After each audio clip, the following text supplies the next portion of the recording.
Welcome to the Chundria Show, where we spotlight bold stories, meaningful conversations, and inspiration that fuels our everyday lives. I'm your host, Dr. Chundria Brownlow, and today we have a powerful episode lined up. First, I'm joined by brothers Aaron Sledge and BJ the Chicago Kid, two incredible recording artists with deep Chicago roots. And they've teamed up for their first ever collaboration, a soul stirring single called Masterpiece. We'll talk about the creative process, the meaning behind the lyrics, and what it's like to finally come together on a project that celebrates resilience, faith, and love. And later in the show, I'll sit down with empowerment coach and motivational speaker Danya Levinsohn, who helps people break free from conformity and live authentically. We'll explore her journey from corporate recruitment to launching outrageous liberation and how she inspires others to align with their higher selves. Brothers and recording artists Aaron Sledge and BJ the Chicago Kid joined me to talk about their new single Masterpiece. Hi, Aaron Sledge and BJ the Chicago Kid. Welcome to the Chundria Show. How are you today? Good, good. How are you? Great, thank you so much. Like I said, welcome home, welcome back to where it all started. I've been following your journey, especially with promoting your latest projects. And I know as brothers, you've been creating music for a long time. So like you're no strangers to the music industry at large. But I want to give a huge congratulations on your new single. I've been playing it. I love Thank it. you. Thank you. But this is your first official collaboration as artist, and you dropped this single. How's the reception been so far? Oh, amazing, amazing. The playlisting has been crazy. The reception has been crazy. It's been overwhelming, actually. A blessing. When you hear a title like Masterpiece, what's that bigger vision or message you wanted listeners to carry with them when they heard this song? To understand that even though you go through different things in life and different obstacles and situations, that you are still the masterpiece that you were always designed to be. And of course, masterpiece, it takes time to build and develop and to, develop that finished, polished, that masterpiece look. But you don't need the cake to come out of the oven to know it's a cake. So just to encourage people that regardless to what it is, that you are still that masterpiece. Truly, truly, truly. It's inspirational. It's contemporary gospel. It's Mhm. it's got a little bop to it. You can Yeah. dance to it. It'll Absolutely. lift your spirit if you're having a rough day. And I loved it the first time I heard it. And I'll be really Thank honest you. about that. Can I Thank tell you. you my favorite lines from the single? We would love to hear that. For Okay. sure. So I keep rewinding three parts. Every time I listen, I rewind these parts. The first one is And every time I fall apart, you don't show. You put on my hang-ups like a coat. bars for days. Like, what? Thank you. Like, you're making me think here, like that's poetry. Thank you. And the next one I love is Now I ain't gonna crash out right now, no. I'm way too smart, plus in this heart is too much love deep down. like you are like speaking to the inner part of us as we're like, life is life sometimes. Life gets Yes. All tough the time. sometimes. Right. Absolutely. And music is therapy. So when I hear that line, I think about like how that could heal like the inner parts of us. Something that could have happened to us decades ago. Hearing those words and knowing like we're staying true to ourselves, but life is just hard sometimes. Then the Absolutely. last line that gets me is Knock, knock, knock, yeah, it's at the door. Come on in, I need a miracle. like that. It's like that like you're giving like you're Yes. surrendering in that moment, and then Yeah. that's the beautiful part of these lyrics. All of them are great, but those are my Thank you. favorite and Thank they you. hit differently. So can you take me inside the creative process on how these lyrics came to life, or was it like a long time in the making? The well before I even go to that, can I comment on that second line? The I ain't gonna crash out. That's one of my favorite lines. Actually, the team it's a running thing that they say in the office. That's I ain't gonna crash out right now. That line was so powerful. When I first heard it, um, that's BJ's verse actually that he wrote that. And so when I first heard it, it actually moved me to tears because you can hear the passion in what he was saying. It was almost like a personal moment that he allowed us to experience. So but yeah, it was just saying like, we are writers, and I don't feel like I feel like writing gospel should be just as creative as writing R&B, pop, country, whatever the case may be. And there's so much it's so much bigger than what we would do on just a regular level. And I just wanted to push the envelope and just speak to God in a way that it was clear, it was clever, people understood it no matter who you are, where you were from. And so I think that's where the I ain't gonna choke. You put on my hangups like a coat. That was like, I meant that. That came from a deep personal space right there. Love it. BJ, what's your favorite part of the song? The whole song is, but I love to hear what other people what touch other people in certain ways, like even how you described what how'd you keep rewinding certain parts. I love to hear that because music is made in a way for everybody to get a slice of what's really meant for them.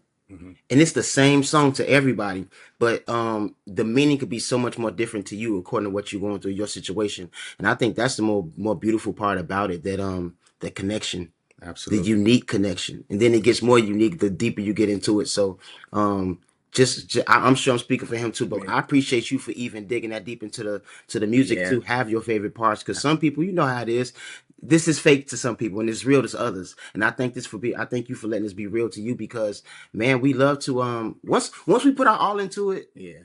it has the wings to go wherever it goes. So I'm happy that it lands in the right hands, so in the right ears, in the right hearts, in the right minds, the right lives that you can live to. So now you kind of help define and explain that question as well, even how you brought up your favorite parts of the song. It's kind of like when you read a book and it's like how we envision those characters. Like is when you leave enough room as artists, as creatives to leave it to the imagination so that you can personalize it. This is who that I need this character to be. And in my case, this is who I need this is what I need this lyric to be. This is how I define my relationship with God. This is how I define or identify in this stage of my life, or this is how I define my progress thus far, what I've been through. And you can look back and hear a song like this is, man, I'm feeling what I've been through. It reminds me like there's been hope. There's been times I had rough patches, and then here I am with a testimony. So I appreciate the artistry that you both wrote together. And I hear Chicago in this gospel track because, you know, Chicago is deep in the music scene, the grit, the soul, the gospel influence. I know, I'm assuming that was intentional, or does it just flow from your upbringing in the church? Yeah, well, it started from the upbringing in the church, but what we do is intentional because it's natural. It's natural. Nothing is like there isn't a plot or plan. We don't have a whiteboard that we write it. No, it just comes out naturally because that's who we are. We got a big influence from our parents. Both parents sang.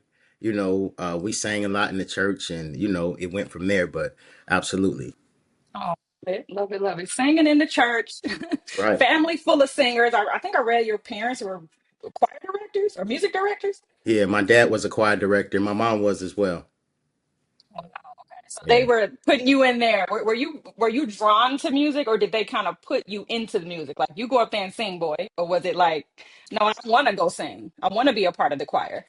I honestly think it was just in us. We wanted to do it. It was a Yeah. Oh, passion. I Like, love it. Hmm. imagine being raised in a house where on Fridays you cook fried chicken and you cook fish and spaghetti. That becomes a ritual. That's how it was. Music. We woke up to music in the morning. You'd have felt left out at church though if you wasn't a part of at least the band or the choir or something, Absolutely. because all of our cousins was everybody was involved but you. So you the last one left. What you gonna do? Yeah. You gonna play tambourine? What you gonna be a usher? What you gonna, Grab do? something. You gotta do something.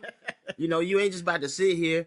Man, thank God for our grandmother Doris Granger. She was Yeah. like a big pillar in the church, in our lives as a family and in our church family as well. So she enjoyed to see her grandkids and her family in the church and just being involved, experiencing something that we would definitely need later in life, that they knew more about than we did. They Absolutely. knew something bigger about us and about life and God than we did, and then putting us in the right places. It got us actually still being alive to talk to you right now, because man, this city is something else. So Absolutely. just surviving here, man, that God is a huge part of just our survival alone, let alone the creativity. Just Absolutely. us being here is a big part, man.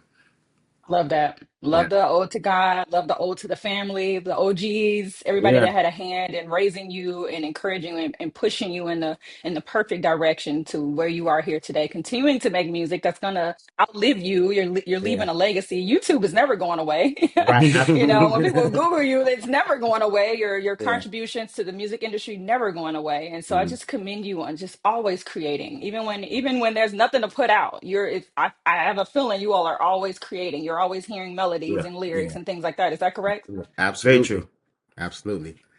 Love it, love it, love it. So you've both been in this behind the scenes, you know, you're vocalists, you're writers, you're producers, you're arrangers, you can do it all. But with Masterpiece, you're stepping into the spotlight together as artists and brothers. So what does it feel like what does it feel like to share your own artistry with your brother? Well, it's actually I feel like it's an amazing opportunity to actually present to the world what we've been doing behind the scenes all along. You know what I mean? It's almost like we can pull back the curtain and show you what's happening now. You know, it's an honor, it's a pleasure. You know, working with somebody that you know has your best genuine interest at heart. You know, it's love, and all of that comes through the music. So the soul that you feel, that's just love. You know what I mean? The vocals you feel, it's we sing that way because you know it's we were born and raised that way. Yeah. That's why it feels like now is the perfect time. It's timely. But I mean, this track, whether this track came out 10 years ago, 5 years from now, 40 years from now, it will always be timely because we always need hope.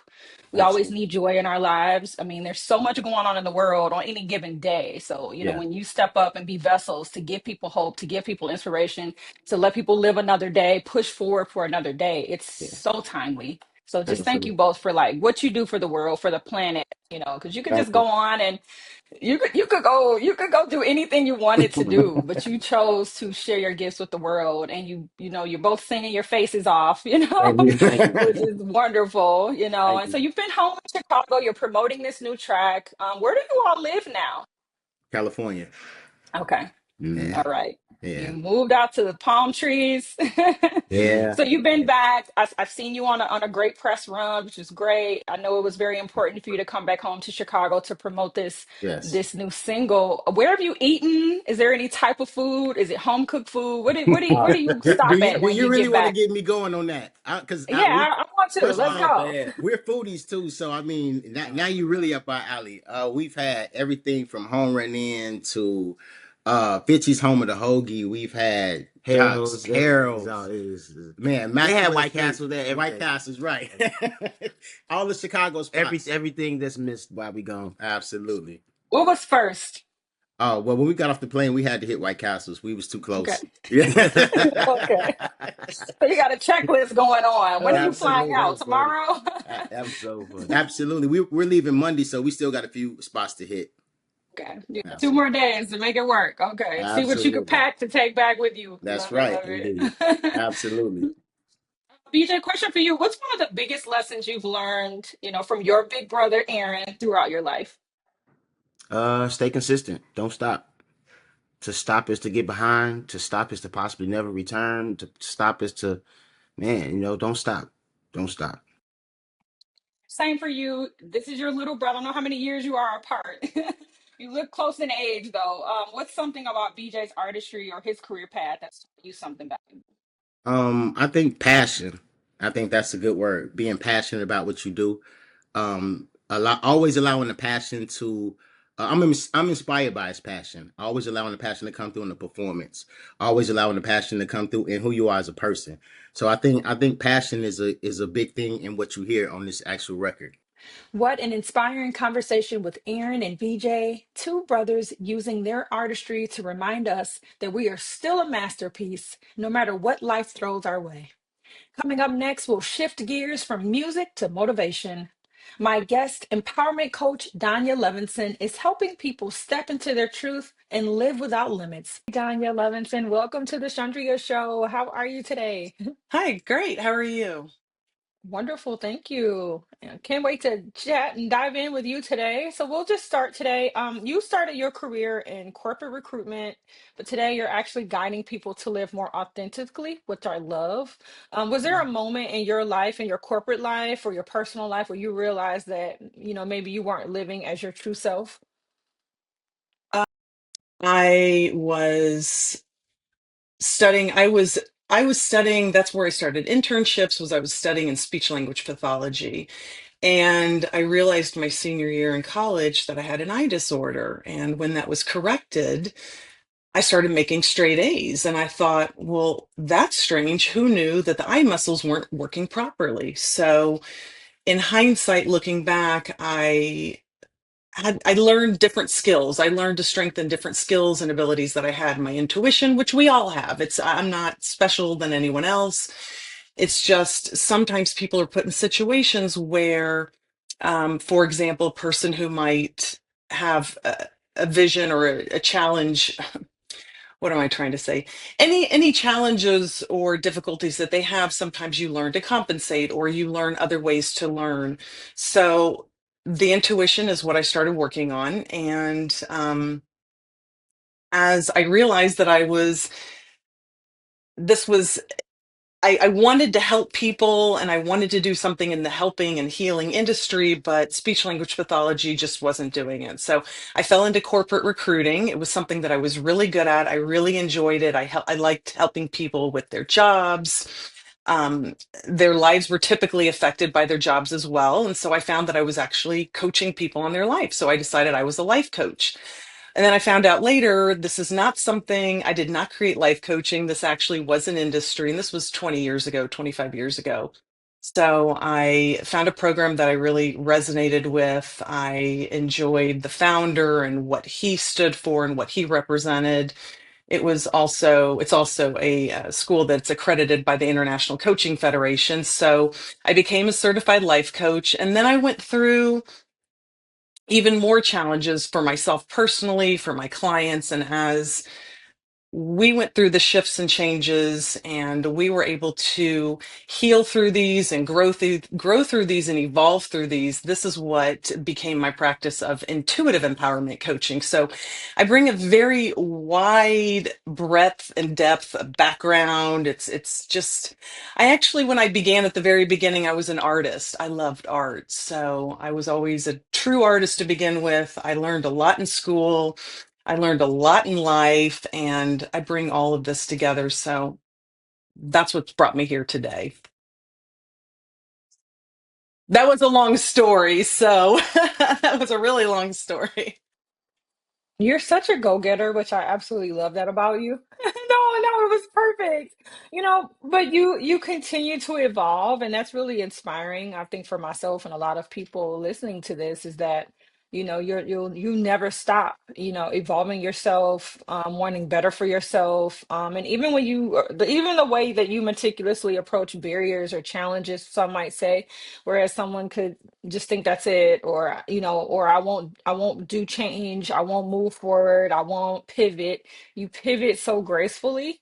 Outside looking in, it seems so graceful, where you pick up and you're willing to make those changes. And now, present day, you have a coaching practice called the Outrageous Liberation, which is such a beautiful, bold name. What inspired that title for you? Not a good name. And I thought, well, that's not how we make decisions. I always appreciate constructive criticism more than you can imagine because I I don't need to learn in a difficult way, but what I find and what I find with many of my clients is we have the answers inside. It's when you get to that pain point that you decide you want to change. Someone asked me the other day and they said, "Well, how do you make people change?" And I said, "I don't."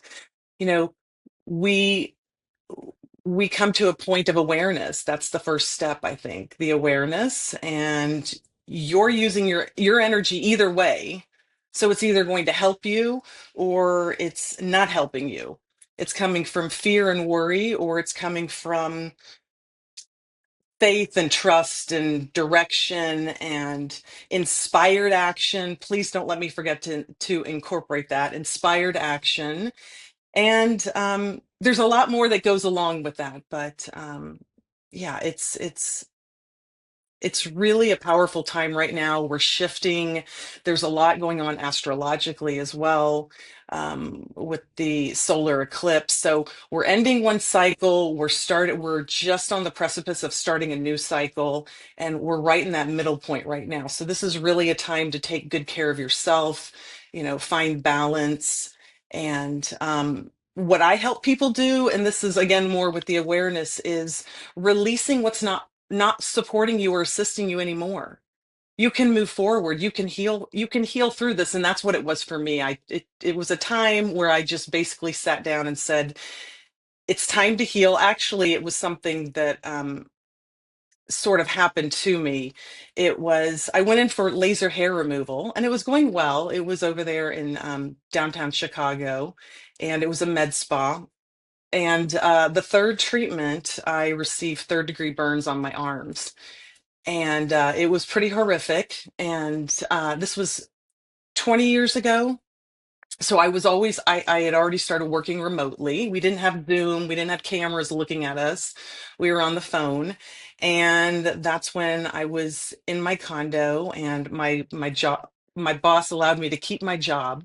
And as I was working remotely and I started reading, I started becoming more of a voracious reader because it was not something that I ever really enjoyed doing. And as I read more, um, I heard something say, you're not your body. And I thought, what in the world? And that was just one of many awakening moments where I realized, this is, we're the ones we've been waiting for. We're here right now. This is it. We're seeing all the old, everything that's not working for humanity anymore. And this is all my opinion, my humble opinion, falling away. And there are many different people like you and myself who are here coming from a healed perspective, helping, supporting people, empowering people, encouraging people, right? And not doing the opposite. So, anyway, that's just a little short background. Anyway, that's just a little short background. And that's great, and I love that you take, you don't just, you're not just talking the talk. Like you Yeah. walk it, you live it, and and I imagine that helps you when you're helping your clients or individuals that you work with. I'm curious, listening to you, of what like a typical coaching experience is like for you. Does it start the same, and then you kind of like weave down the path of that individual's needs? But I'm just curious of what a typical coaching experience is like with you. It's absolutely different for everyone. Just like, we're all different people. We've all had different experiences. Um, we all have different life situations right now. I I use I'm getting distracted right now. There are a lot of thoughts in my mind. It's really, so this is identifying where a person is. What are their goals? Where are they? What are the factors that are impacting their life right now? It could be so many different factors. I had someone ask me the other day, why do I have increased stress over this situation? And I thought, that's a great question. It could be so many different factors. So we really dive into that with, what are some of the possible factors? There are many people who like to hire fitness trainers, and it's very important of what they eat, what they put in their mouth, how they exercise their body. And they have, what else do people have? So many different other private needs, but no one ever stops to think, where am I coming from? What is going on with my mindset? Am I still repeating certain programs? Um, are there certain behaviors or patterns, or is there something that I can do different? Is there something I can substitute? I mean, it can be so many different things. So we walk through that. I also have other tools and information that comes to me. That's just what I've gained over my years of experience. And someone asked that recently too. They said, "Oh, intuition. I can say that." What was it? Oh, that's a sign, or that's a sign. I actually, yeah, it comes to me very clearly. So I share that. I use different tools. Um, I also read cards. They're just something that I've always enjoyed doing. All of my work is from divine love, though. It's never anything, it's all from the divine. So they like to jump out as well. Sometimes people like that, sometimes they don't. I also use crystal energy healing. There's a lot of um, information and experience that I have that I use with each of my clients. So it's can be so many different items. And we just take it from there. So if we're seeing improvement, which we always usually do, or they want to check in, we make adjustments. It's just like a personal trainer or a dietitian. Sometimes people hire dietitians and they want help with their health. So it's finding that exact right one for you as an individual. I personally, what I also personally like, and what I think is something that we can control, is our mindset, our energy. So when we start with repetitive thoughts or repetitive statements, or there's nothing there, I'll never find something, and worry, worry, worry, and fear, fear, fear. And as people start waking up and realizing that they are energetic beings, again, this is not spiritual, it's not religious, it's actually science, it's quantum energy. So there's a book by Dr. Masaru Emoto, The Hidden Messages in Water, and he takes pictures of water molecules and words spoken onto water molecules of fear and worry and hate, and then love, joy, and peace. And the water molecules actually shift and change in, it's tangible proof, you can see this. And so if you think about your body being over 70% water, and that, again, science, that the water molecules shift and change based on the words spoken onto them. What do they say in Hebrew? Abracadabra, I create what I speak. So and it's a lot of religions, it's not just one religion. What are we speaking? How are we connecting? Are we allowing the energy to just yank us all around and move us all around, or are we using our energy in our as a sovereign being?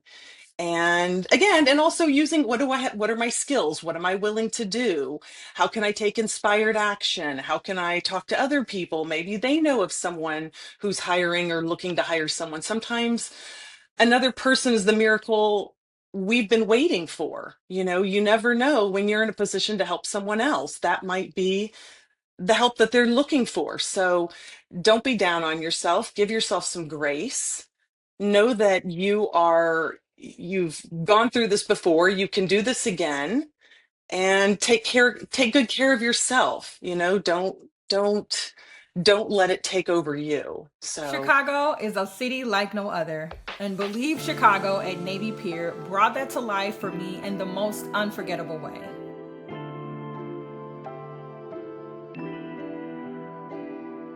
Now, from the moment the ride began, I was gasping and even grimacing in the best way, of course, because I was unsure of what to expect next, but completely captivated by the visuals. And for 10 minutes, it felt like I was truly flying over the city that I love, soaring past the iconic Chicago Theater, gliding above Willis Tower, and taking in those sweeping views of the skyline, the lakefront, and hidden gems across the city.